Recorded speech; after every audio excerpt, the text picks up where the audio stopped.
ತ್ರೈಲೋಕ್ಯ ಸಂಪದಾಲೇಖ್ಯ ಸಮುಲ್ಲೇಖನ ಭಿತ್ತಯೇ ಸಚ್ಚಿದಾನಂದರೂಪಾಯ ಶಿವಾಯ ಪರಬ್ರಹ್ಮಣೇ ನಮಃ. ಓಂ ಶಾಂತಿ ಶಾಂತಿ ಶಾಂತಿ.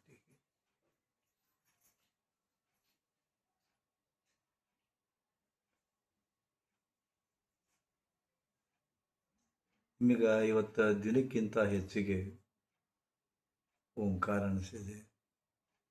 ದಿನ ಸುಮ್ಮನೆ ಒಂದು 3 ಸಲ 5 ಸಲ ಹೇಳಿಸ್ತಿದ್ದೆ. ಇವತ್ತು ಪರ್ಪಸ್ಲಿ ಅದನ್ನು ನೀವು ನೋಡ್ಕೊಳ್ಳಿ. ಓಂಕಾರ ಅನ್ಬೇಕಾದಾಗ ಬೇಜಾರು ಅನ್ನಿಸ್ತೇನು? ಚಲೋ ಅನ್ನಿಸ್ತದೆ, ಕೆಟ್ಟ ಅನ್ನಿಸ್ತದೆ? ಯಾಕೆ ಚಲೋ ಅನ್ನಿಸ್ತದಪ್ಪ ಅಂದ್ರೆ ನಿಮ್ಮೊಳಗೆ ಓಂಕಾರ ಅವ್ಯಕ್ತವಾಗಿ ಕೆಲಸ ಮಾಡಕತ್ತೈತಿ. ನೀವು ಓಂಕಾರದಿಂದಲೇ ಬಂದವರು. ಇಡೀ ಸೃಷ್ಟಿ, ಇಡೀ ಸಮಸ್ತ ಬ್ರಹ್ಮಾಂಡವೇ ಓಂಕಾರ ಹೇಳ್ತದೆ. ನಾಸಾ ವಿಜ್ಞಾನಿಗಳು ಸಹಿತ ಅಸ್ಟ್ರೋನಾಟ್ಸ್ ಹೋಗಬೇಕಾದಾಗ ಅವರಿಗೆ ಒಂದು ಏನೋ ಒಂದು ಗುಯ್ ಅಂತ ಸೌಂಡ್ ಕೇಳಿಸುತ್ತೆ. ಈ ಗುಯ್ ಅನ್ನೋ ಸೌಂಡ್ ಏನಿಲ್ಲ,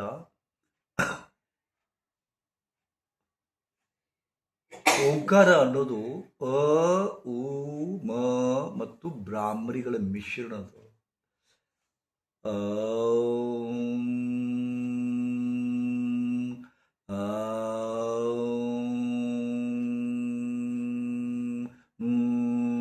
ಇದೇ ಸೌಂಡು ಸೃಷ್ಟಿಯೊಳಗದು.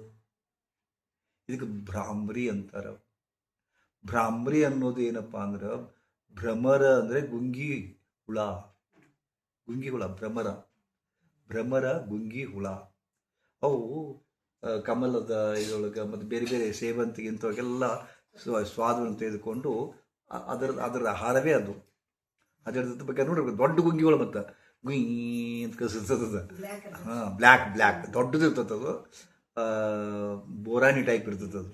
ಹೌದಾ? ಅದಕ್ಕೆ ಈ ಸೌಂಡ್ಗೆ ಭ್ರಮರ ಭ್ರಾಮರಿ ಅಂದ್ರು ಅವರು. ಈ ಅ ಅನ್ನೋದು ಅಜ ಅಂತ ಹೇಳ್ತಾರ. ಅ ಅಂದ್ರೆ ಅಜ ಅಂದ್ರೆ ಯಾರು? ಅಜ ಅಂದ್ರೆ ಯಾರು? ಬ್ರಹ್ಮ. ಅಜ ಅಂದ್ರೆ ಬ್ರಹ್ಮ. ಮತ್ತು ಅದು ಎಲ್ಲಿಂದ ಶುರುವಾಗತ್ತದು? ಇಲ್ಲಿಂದ ಶುರುವಾಗ್ತದ ಅ ಅನ್ನೋದು. ಬೇಕಾದ್ರೆ ನೋಡಿರ್ಬೇಕಾರ ನೀವು. ಅದು ಆಕ್ಚುಲಿ ಓಂ ಅನ್ನೋದು ಅ ಉ ಮಗಳ ಮಿಶ್ರಣ ಅದು ಅದು ಗೊತ್ತಾಗುದಿಲ್ಲ ನಮಗಟ್ಟ. ಹಿಂಗೆ ಅನ್ಬೇಕು. ಮತ್ತೆ ನೀವು ಡೈರೆಕ್ಟ್ ಅನ್ನೋಂಗಿಲ್ಲ. ಹಿಂಗೆ ಅನ್ಬೇಕು. ಅ ಅಂದ್ರೆ ಅಜೋ. ಮತ್ತು ಹೂ ಬರ್ತದಲ್ಲ, ಹೂ ಅಂದ್ರೆ ಯಾರು? ಉರಗ ಶಯನ. ಉರಗ ಶಯನ ಅಂದ್ರೆ ಯಾರು? ಉರಗ ಶಯನ ಅಂದ್ರೆ ಯಾರು? ಗೊತ್ತಿಲ್ಲ ನಿಮಗೆ? ಉರಗ ಶಯನ ಅಂದ್ರೆ ಹಾವಿನ ಮೇಲೆ ಬಕ್ಕೊಂಡವ್ ಯಾರು? ವಿಷ್ಣು. ವಿಷ್ಣು. ಅ ಅಜ, ಉ ಉರಗ ಶಯನ, ಮ ಅಂದ್ರೆ ಮಹೇಶ. ಸೃಷ್ಟಿಯೊಳಗ, ಈ ಬ್ರಹ್ಮಾಂಡದೊಳಗ ಅನೇಕ ಕೋಟಿ ದೇವತೆಗಳು ಇರಬಹುದು. ಆದರೆ ಮುಖ್ಯವಾಗಿ 3 ದೇವತೆಗಳು. ಇಡೀ ಬ್ರಹ್ಮಾಂಡ ಅವರಿಂದ ಕೂಡಿದೆ. ಅದು ಕಾಲ್ಪನಿಕ ಇರ್ಬೋದು, ಅಥವಾ ಸೃಷ್ಟಿಯ ಒಂದು ಅಸ್ತಿತ್ವದ ಇದು ಸಂಕೇತ ಇರ್ಬೋದು. ಏನು ಬರ್ತದದು? ಅ ಅಂದ್ರೆ ಅಜ ಬ್ರಹ್ಮ. ಇಲ್ಲಿ ಹುಡ್ತದ ಸೌಂಡು, ಅಲ್ಲಿ ಅ ಬ್ರಹ್ಮ ಹುಡ್ಸ್ಯಾನ ಇದೆಯಲ್ಲ ಅಂತ. ಹೌದಲ್ಲ? ಬ್ರಹ್ಮ ಹುಡ್ಸ್ಯಾನಿಲ್ಲ. ಯಾರು ಸೃಷ್ಟಿಕರ್ತದ ನಾನು ಬ್ರಹ್ಮ ಅಂತಾರ. ಪ್ರತಿಯೊಂದು ಸೃಷ್ಟಿ ಅವನೇ ಮಾಡ್ಯಾನ. ಸೃಷ್ಟಿಸುವವನಿಗೆ ಒಂದು ದೇವತಾ ಸ್ವರೂಪ ಕೊಟ್ಟಿವಿ, ಅವನು ಬ್ರಹ್ಮ ಅಂತ ಹೆಸರಿಟ್ರು. ಎಷ್ಟು ಮಜಾ ಅದಪ್ಪ ಅಂದ್ರೆ, ಹೂ ಅಂತ ಬಂತು, ಉರಗಶಯನ ಅಂತ ಬಂತು. ಹೌದಾ? ಹೂ ಅಂದ್ರೆ ಉರಗಶಯನ, ವಿಷ್ಣು. ಹೌದಾ? ಬಂತು. ಅವ ಸೃಷ್ಟಿ ಮಾಡಿದ, ಸೃಷ್ಟಿ ಮಾಡಿ ಬಿಟ್ಟ. ಮತ್ತೆ ಇದನ್ನು ಮೇಂಟೈನ್ ಮಾಡ್ಕೊಂಡು ಹೋಗುದು ಯಾರು? ಸೃಷ್ಟಿಯನ್ನು ಮೇಂಟೈನ್ ಮಾಡ್ಕೊಂಡು ಹೋಗುದು ಯಾವುದು? ಯಾರು? ವಿಷ್ಣುವಿನ ಕೆಲಸದು. ಈ ಸೃಷ್ಟಿಯನ್ನ ಮೇಂಟೈನ್ ಮಾಡ್ಕೊಂಡು ಹೋಗುದು. ಎಲ್ಲ ಬರೋಬ್ಬರಿ ಚೆಕ್ ಮಾಡ್ತಿರ್ತಾನವ. ನಿಮ್ಮನ್ನ ಎಲ್ಲಿಡ್ಬೇಕು ಅಲ್ಲೇ ಇಡ್ತಾನ. ಹೌದಾ? ಮುಂದ ಮಹೇಶನ ಕೆಲಸ ಏನು? ಮಹೇಶನ ಕೆಲಸ ಮುಗಿಸೋದು. ಹೌದಾ? ಆ ಹುಟ್ಟಿಸಿದ, ಇವ ಮೇಂಟೈನ್ ಮಾಡಿದ, ಇವ ಮುಗಿಸಿದ. ಇದು ಸೃಷ್ಟಿಯ ನಿಯಮ ಅದ. ಅದಕ್ಕೆ ಓಂಕಾರ ಅನ್ನೋದು ಬ್ರಹ್ಮ ವಿಷ್ಣು ಮಹೇಶ್ವರ ಒಂದು ಅಸ್ತಿತ್ವದ ಪ್ರತಿನಿಧಿಗಳು. ಹೌದಾ? ಮತ್ತ ಈ ಮೂರು ಮುಖ್ಯ ದೇವತೆಗಳಿಗೆ ನಾವು ಯಾರನ್ನು ಕೊಟ್ಟು ಗೊತ್ತದ ಸಂಗಾತಿಗಳನ್ನ? ನಾವು ಹೇಳ್ತೇನೆ, ದೇವರು ನಮ್ಮನ್ನು ಹುಟ್ಟಿಸಿದ, ದೇವರು ನಮ್ಮನ್ನು ಹುಟ್ಟಿಸಿದ. ನಾವು ಸುಮ್ಮನೆ ಕೊಡಲಿಲ್ಲ, ನಾವು ದೇವ್ರನ್ನ ಹುಟ್ಟಿಸಿದ್ದೀವಿ. ನಾವೇ ಹುಟ್ಟಿಸಿದ್ದದು. ನಾವು ಹುಟ್ಟಿಸ್ಲಿ ಬಿಡ್ಲಿ ಬ್ರಹ್ಮ ಅದಾನ. ಅದು ಕ್ರಿಯೇಟ್ ಮಾಡಿದವರು ಬ್ರಹ್ಮ ನಮ್ಮನ್ನು ಕ್ರಿಯೇಟ್ ಮಾಡಿದ. ಬ್ರಹ್ಮ ಒಬ್ಬ ಅದನ್ನ ತಿಳ್ಕೊಂಡು ನಾವು ಅವನು ಸೃಷ್ಟಿಕರ್ತ ಅಂದಿವಿ. ಹೌದಾ? ಮತ್ತು ಇವ್ರಿಗೆ ಎಂತೆಂಥ ದೇವತೆಗಳು ಕೊಟ್ಟಿವಿ, ಅವ್ರಿಗೂ ಮದುವೆ ಮಾಡಿದ್ವಿ ನಾವು. ಯಾಕಂದ್ರೆ ನಾವು ಮದುವೆ ಆಗಿವಲ್ಲ, ಅದಕ್ಕೆ ಅವ್ರು ಹಂಗೆ ಇದ್ರೆ ನಮಗೆ ಅಪಮಾನ ತಿಳ್ಕೊಂಡು ಬ್ರಹ್ಮಗ ಈ ಸೃಷ್ಟಿ ಮಾಡಕ ಏನ್ ಬೇಕು ಹೇಳಿ? ಏನ್ ಬೇಕು? ಸೃಷ್ಟಿ ಮಾಡ್ಬೇಕು. ಒಂದು ಸೃಷ್ಟಿ ಮಾಡ್ಬೇಕಾಗಿತ್ತಪ್ಪ. ಏನ್ ಬೇಕು? ಎಂತ ಶಕ್ತಿ ಬೇಕು? ಎಂತ ಶಕ್ತಿ ಬೇಕು? ಮೇಧಾಶಕ್ತಿ, ಮೇಧಾಶಕ್ತಿ, ಯೋಚನಾ ಶಕ್ತಿ, ವಿದ್ಯೆ ಬೇಕು. ತಂತ್ರಕ್ಕೆ ವಿದ್ಯೆ ಬೇಕು. ವಿದ್ಯಾದೇವತೆಯನ್ನು ಕೊಟ್ಟರು, ಸರಸ್ವತಿಯನ್ನು ಗಂಟಾಕಿದ್ರು ಅವಾಗ. ನೋಡ್ರಿ ನಮ್ಮ ದೇವತೆಗಳು ಹೆಂಗದಾರ. ಬ್ರಹ್ಮ ಹುಡ್ಸಾಕ ಏನ್ ಬೇಕಾಗಿತ್ತು? ಅದಕ್ಕೆ ಅವನ ಅರ್ಧಾಂಗಿಯನ್ನಾಗಿ ನಾವು ಸರಸ್ವತಿನ ಕೊಟ್ಟಿವಿ. ಬ್ರಹ್ಮ ಸರಸ್ವತಿ ಕೂಡ ಜಾಣತನ ಬೇಕಲ್ಲ. ಬ್ರಹ್ಮ ಒಬ್ಬ ಇಂಜಿನಿಯರ್ ತಿಳ್ಕೋರಿ, ಯಾಕೆ ಬೇಕಾದ್ ಕಟ್ತೀರ? ಅದು ಜಾಣತನ ಬೇಕಂತ ತಿಳ್ಕೊಂಡು ಅವಂಗ ಅರ್ಧಾಂಗಿಯಾಗಿ ಸರಸ್ವತಿನ ಕೊಟ್ಟಿವಿ. ಮತ್ತು ವಿಷ್ಣುನ ಕೆಲಸ ಏನು? ವಿಷ್ಣುನ ಕೆಲಸ ಮೇಂಟೈನ್ ಮಾಡೋದು, ಈ ಸೃಷ್ಟಿಯನ್ನೇ ಮೇಂಟೈನ್ ಮಾಡೋದು. ಮೇಂಟೈನ್ ಮಾಡಕ್ಕೆ ಏನ್ ಬೇಕು? ಮತ್ತೆ ನಮಗ ರೊಕ್ಕ ಬೇಕಲ್ಲ, ರೊಕ್ಕ ಬೇಕಿಲ್ಲ. ಅದಕ್ಕೆ ಅವನ ಅರ್ಧಾಂಗಿ ಲಕ್ಷ್ಮಿಗೆ ಇಟ್ಟಿವಿ ನಾವು. ಲಕ್ಷ್ಮಿ ಸಂಪತ್ ಸಂಕೇತ, ಸಂಪತ್ತಿನ ಸಂಕೇತ. ಲಕ್ಷ್ಮಿನ ಕೊಟ್ಟಿವಿ ನೋಡ್ರಿ. ಎಷ್ಟು ಮಜಾ ಅದಾವ ನಮ್ಮ ದೇವತೆಗಳು. ಸುಮ್ಮನೆ ತಿಳ್ಕೊಂಡ್ರಿ ನೀವು. ಮುಂದ ಮಹೇಶ ಶಿವ ಮುಗಿಸ್ಬೇಕಲ್ಲ, ಅದಕ್ಕೆ ಅವಾಗೇನ್ ಬೇಕು? ಶಕ್ತಿ ಬೇಕು ಅವಾಗ. ಅದಕ್ಕೆ ಪಾರ್ವತಿ, ಪಾರ್ವತಿ ಒಂದೇ ಹೆಸರಲ್ಲ, ದುರ್ಗೆ, ಚಂಡಿ, ಚಾಮುಂಡಿ, ಕಾಳಿ. ಹೌದಾ? ಪಾರ್ವತಿಯ ಸ್ವರೂಪಗಳಿವೆಲ್ಲ. ಈ ಸೃಷ್ಟಿಯನ್ನು ಮುಗಿಸ್ಬೇಕಾದ್ರೆ ಶಕ್ತಿ ಬೇಕು. ಅದಕ್ಕೆ ಅವನಿಗೆ ಬೆಂಗಾವಲಾಗಿ ನಿಂತಾಕಿ ಪಾರ್ವತಿ. ಶಿವ ಪಾರ್ವತಿ ಕೂಡಿ ಮುಗಿಸಿದ್ರು. ಬ್ರಹ್ಮ ವಿಷ್ಣು ಕೂಡಿ, ಇದು ಬ್ರಹ್ಮ ಸರಸ್ವತಿ ಕೂಡಿ ಹುಡ್ಸಿದ್ರು. ಇವರೆಲ್ಲ ಮೇಂಟೈನ್ ಮಾಡಿದ್ರು. ಹಂಗದರ ಸ್ವಲ್ಪ ಗೊತ್ತೈತೆ ನಿಮಗೆ. ಹಿಂಗದರ ನಮ್ಮ ದೇವತೆಗಳು. ಅದಕ್ಕೊಂದು ಅರ್ಥದ. ಅದಕ್ಕೇನಾಯ್ತಿಲ್ಲ, ಇಲ್ಲೇ ಇನ್ನು ಹುಡುಕ್ತು. ಮತ್ತು ಬ್ರಹ್ಮ ಎಲ್ಲಿ ಹುಟ್ಟ್ಯಾನ? ವಿಷ್ಣುವಿನ ಹೊಕ್ಕಳದ ಹುಟ್ಟ್ಯಾನ. ನೋಡ್ರಿ, ವಿಷ್ಣುವಿನ ಹೊಕ್ಕಳದೊಳಗೆ ಬ್ರಹ್ಮ ಹುಟ್ಟ್ಯಾನ. ಅದಕ್ಕೆ ಹೊಕ್ಕಳದಿಂದಲೇ ಹುಡ್ತದ. ಮತ್ತ ಬೇಕಾದ್ರೆ ಅನ್ರಿ, ಬೇಕಾರೆ ನೀವು ಅನ್ರಿ, ಇಲ್ಲಿಂದ ಶುರು ಆಗತ್ತದ. ಅನ್ರಿ ಇಲ್ಲಿಂದ ಶುರು ಆಗತ್ತ. ಹೂ ಅನ್ರಿ ಇಲ್ಲಿ 100ಕ್ಕೆ 100 ಗ್ಯಾರಂಟಿ ಇದು. ನಾ ಹೇಳ್ತೀರಂತಲ್ಲ, ಅದು ಹಂಗದ. ಹೂ ಅನ್ರಿ ಅಲ್ಲಿ ಬರ್ತದ. ಮ ಅನ್ರಿ ಮುಗಿತೈತಿ ಇಲ್ಲೇ ಅಂತೀರ. ಬೇಕಾರೆ ಅನ್ರಿ ನೋಡೋಣ. ಕಣ್ ತಗದ ಅನ್ರಿ, ಆ ಲಕ್ಷ ಕೊಟ್ಟನ್ರಿ. ಅನ್ನೋ ಶಬ್ದ ಎಲ್ಲಿಂದ ಹುಡ್ತದ? ಹೂ ಅನ್ರಿ, ಮ ಅನ್ರಿ,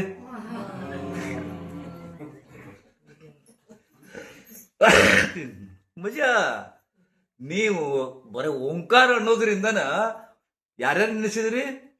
ಬ್ರಹ್ಮ ವಿಷ್ಣು ಮಹೇಶ್ವರ ನೆನೆಸಿದ್ರಿ. ಇವು ಸೃಷ್ಟಿಯ 3 ಅಧಿಪತಿಗಳು. ಇವರಿಂದಾಗಿ ಸೃಷ್ಟಿ. ಅದಕ್ಕೆ ಓಂಕಾರಕ್ಕೆ ಶಕ್ತಿ ಅದು. ಓಂಕಾರ ಅನ್ನೋದು ನೀವು ನೋಡಿರ್ಬೇಕಾದ್ರೆ ಓಂ ಶಬ್ದಗಳು ಅಲ್ಲೇ ಅಲ್ಲಿರ್ಬೇಕು, ಕೆಳಗಡೆ ಇರಬೇಕು. Om is the basic word ಅಂತಾರ ಅವ್ರು, ಮೂಲ ಮಂತ್ರ. Which welcomes to the god. ಪರಮಾತ್ಮನನ್ನ ಕರೆಯತಕ್ಕಂಥ ದಿವ್ಯ ಸಾಧನ. ಇಟ್ಸ್ ಒನ್ ಆಫ್ ದ ಬೀಜ ಮಂತ್ರ. ಬೀಜ ಮಂತ್ರಗಳದಾವ.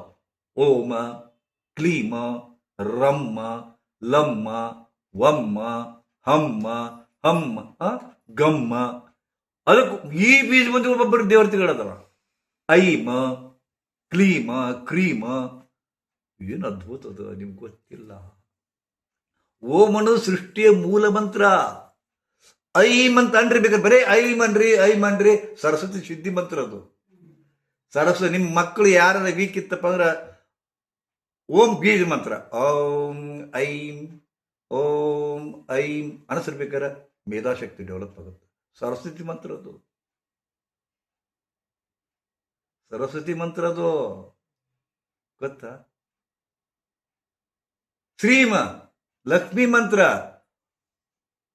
ಓಂ ಶ್ರೀಂ ಓಂ ಶ್ರೀಂ, ಬರೀ ಏನು ಮಾಡೋದು ಬೇಡ. ಓಂ ಶ್ರೀಂ ಕುಂತಾಗ ನಿಂತಾಗಂಡ್ರಿ ನಿಮ್ಮ ರೊಕ್ಕ ಹೆಚ್ಚು ಬರೋದು ಗೊತ್ತಾಗತ್ತೆ ನಿಮಗೆ. ಮತ್ತು ಸರಳ ಅದ. ಇದೆಲ್ಲ ಹೆಂಗಾಗತ್ತ ಅಂದ್ರೆ ವೈಬ್ರೇಷನ್ಸ್ ಅಂತೀವಿ ನಾವು. ಮಂತ್ರದಿಂದ ವೈಬ್ರೇಷನ್ಸ್ ಬರ್ತದ, ಹೌದಾ? ಈಗ ಈ ಎರಡು ತುಟಿ ಕೂಡಿಸಿ ಒತ್ತಬೇಡ್ರಿ. ಅನ್ರಿ ಅನ್ರಿ, ತುಟಿ ಅಲಿಗಾಡ್ತಾರೆ ನೋಡಿರ್ಬೇಕಾರೆ ಅಲಿಗಾಡ್ತಾರೆ ನೋಡ್ರಿ, ಕಂಪನ ಆಗ್ತದೆ. ಕಂಪನ ಆಗ್ತದಿಲ್ಲ ಅನ್ನೋದ ತುಟಿಗಳು ಕಂಪನ ಆಗ್ತದೆ. ಆ ಕಂಪನಗಳೇ ನಮ್ಮ ಒಳಗೆ ಹೋಗಿ ಮೇಧಸ್ಸನ್ನ ಇದು ಮಾಡ್ತಾವ, ಕಾಸ್ಮಾಸ್ಗೆ ಹೋಗಿ ಬಿಡುಗಡೆ ಮಾಡ್ತಾವ ಶಕ್ತಿಯನ್ನು. ಹೀಗೆ ಓಂ ಅನ್ನೋದು ಸೃಷ್ಟಿಯ ಮೂಲ ಮಂತ್ರ, ಐಂ ಅನ್ನೋದು ಸರಸ್ವತಿ ಮಂತ್ರ, ಶ್ರೀಂ ಅನ್ನೋದು ಲಕ್ಷ್ಮೀ ಮಂತ್ರ, ಕ್ರೀಂ ಅನ್ನೋದು ಬಗಳಾಮುಖಿ ಮಂತ್ರ, ಕ್ಲೀಂ ಅನ್ನೋದು ಕಾಳಿಕಾ ಮಂತ್ರ, ಗಮ್ ಅನ್ನೋದು ಗಣಪತಿ ಮಂತ್ರ, ಹಮ್ ಅನ್ನೋದು ಹನುಮಂತ ದೇವ್ರ ಮಂತ್ರ. ಓಂ ಹಂ ಹನುಮತೇ ನಮಃ, ಓಂ ಹಂ ಹನುಮತೇ ನಮಃ, ಓಂ ಹಂ ಹನುಮತೇ ನಮಃ. ಹನುಮಂತೇವ್ರ ಮೂಲ ಮಂತ್ರ ಇದು. ನಿಮ್ಗೆ ವೈರಿಗಳು ಕಾಡಾಕತ್ಯಾರ, ಭಾಳ ತ್ರಾಸಾಗ್ಯದ, ಎಲ್ಲ ಕಡೆಯಿಂದ ವಿಘ್ನ ಬರಕತ್ಯಾವ, ಮಾಟ ಮಾಡ್ಸಾಕತ್ಯಾರ. ಕುತ್ಕೊಂಡು 1008 ಜಪ 111 ದಿವಸ ಅನ್ರಿ ಕಿತ್ತು ಹೋಲ್ಕೆ ಕೇಳಿರ್ಬೇಕಾರೆ. Very simple. ಓಂ ಹಂ ಹನುಮತೇ ನಮಃ, ಓಂ ಹಂ ಹನುಮತೇ ನಮಃ. ಇದು ಇವನ್ನ ಶತ್ರು ಭಯನಾಶನ, ಕಷ್ಟಗಳ ನಿವಾರಣ ಹನುಮಂತ ದೇವ್ರು, ಹೌದಾ? ಅದಕ್ಕೆ ಎಲ್ಲ ಹನುಮಂತ ದೇವ್ರ ಮುಂದೆ ಇವತ್ತು ಶನಿವಾರ ಅಲ್ಲ, ಎಷ್ಟು ರಶ್.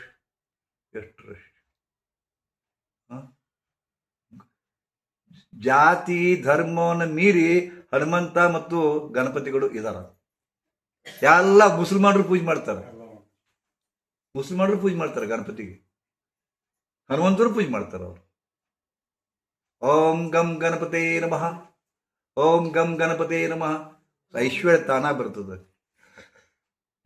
ಐಶ್ವರ್ಯ ಬೇಕು ನಿಮ್ಗೆ, ರೊಕ್ಕ ಬೇಕು, ಓಂ ಗಂ ಗಣಪತೇ ನಮಃ. ಸಿದ್ಧಿ ಆಗಬೇಕು, ಓಂ ಗಂ ಗಣಪತೇ ನಮಃ. ಕೆಲಸಕ್ಕೆ ಅಡಚಣೆ ಬರಬಾರ್ದು, ಓಂ ಗಂ ಗಣಪತೇ ನಮಃ. ಹಂ ಹನುಮತೇ ನಮಃ ಬಿಟ್ಟು ಮತ್ತೊಂದು ಮಂತ್ರ ಅದ, ಓಂ ಕ್ಲೀಂ ಮಹಾಕಾಳಿಯೇ ನಮಃ. ಮುಗೀತು, ಎಲ್ಲ ಸತ್ಯನಾಶ ಮಾಡ್ತಾಳಕ್ಕೆ ನಿಮ್ಗೆ ಕಾಡುವವ್ರಿಗೆ. ಅದನ್ನ ಮುಂದೆ ಬರೀ ಇಷ್ಟ್ರ ಮ್ಯಾಗ ನೀವು ನಂಬುವಂಗಿಲ್ಲ, ಇದು ಆಶ್ಚರ್ಯ ಪಡುವಂಗಿಲ್ಲ. ಮುಂದೊಂದು ಬೀಜ ಮಂತ್ರ ಬರ್ತದೆ, ಅದನ್ನ ಹೇಳೋದಿಲ್ಲ, ಅದನ್ನ ದೀಕ್ಷಾ ಕೊಟ್ಟು ಹೇಳಬೇಕಾಗತ್ತೆ. ಉದಾಹರಣೆಗೆ ಶತ್ರುನಾಶಯ, ಸ್ತಂಭಯ, ಮೋಹಯ, ವೃಂದಿನಿ, ಮುಂದಿನಿ, ಹಿಂಗೆಲ್ಲ, ಹೌದಾ? ಇವೆಲ್ಲ ಬರ್ತಾವ. ಇವೆಲ್ಲ ಬೀಜ ಮಂತ್ರ ಕೂಡಿಸ್ಬೇಕು. ಅದಕ್ಕೆ ಅಂದ್ರೆ ಮಂತ್ರಗಳಿಂದನೇ ಯಾರೋ ಹೇಳ್ತಾರೆ, ಮಂತ್ರಗಳಿಂದ ಮಾವಿನಕಾಯಿ ಉದುರುತ್ತೇನು? ಎಲ್ಲ ನಾ ಉದುರಿಸಿ ತೋರಿಸ್ತೀನಿ ನಾನು. ಮಂತ್ರದಿಂದ ದೀಪಾಚಾರ. ನಮ್ಮ ಮಂದಿ ದೀಪಕ್ ರಾಗ ಅಂತ ಐತೆ, ತಾನಸೇನ್ ದೀಪಕ್ ರಾಗ ಹಾಡಿದ್ರ ಬರೇ ಹಿಂಗ ಇದಕ್ಕ ಇದನ್ನ ಹಾಕಿ ಬತ್ತಿ ಹಚ್ಚಿರಪ್ಪ ಅಂದ್ರ ದೀಪಕ್ ರಾಗ ಹತ್ತಿರ ದಂಗ್ ಹತ್ತಿರ್ತಾವ. ಮುಂದೆ ಮೇಘಮಲ್ಲಾರ ರಾಗ ಅಂತ ಇರ್ತದ, ಅದು ಈ ಸಂಗೀತದ ಮಿಶ್ರಣ. ಅದು ಮಂತ್ರಗಳು, ಶಬ್ದಗಳು, ವಾಕ್ಯಗಳನ್ನ ಕೂಡಿಸ್ಕೊಂಡು ಬಂದ ಸಂಗೀತ ಆಯ್ತು. ಆ ಸಂಗೀತ ಹಾಡಿದ್ರ ಮೋಡವಿಲ್ಲದ ಆಕಾಶದೊಳಗೆ ಮೋಡಗಳು ಬಂದು ಮಳೆ ಹಾಕಿತ್ತು. ಮೇಘ ಮಲ್ಲಾರ ರಾಗ ಅಂತ ತಿಳ್ಕೊಂಡು ಗೊತ್ತದ. ಶಕ್ತಿ ಅದ, ಅದ್ಭುತ ಶಕ್ತಿ ಅದ. ಹೀಗೆ ನಾವು ಕಷ್ಟ ಪಡಾಕತ್ತೀವಿ, ನಮಗೆ ದಾರಿ ತೋಚದಾಗಿದೆ, ಉರುಳು ಹಾಕೋಬೇಕು ಅನ್ಸುತ್ತೆ. ಬೇಡ ಬೇಡ, ಇವನು ತಿಳ್ಕೊರಿ, ನಂಬ್ರಿ, ವಿಶ್ವಾಸ ಇಡ್ರಿ, ಖಂಡಿತವಾಗಿಯೂ ನಿಮಗೆ ಒಳ್ಳೇದಾಗ್ತದೆ. ಹೌದಾ? ಅದಕ್ಕೆ ನಿಮಗೆ ಓಂ ಭಾಳ ತರಿಸಿದ ಸಹಿತ ನಿಮ್ಗೆ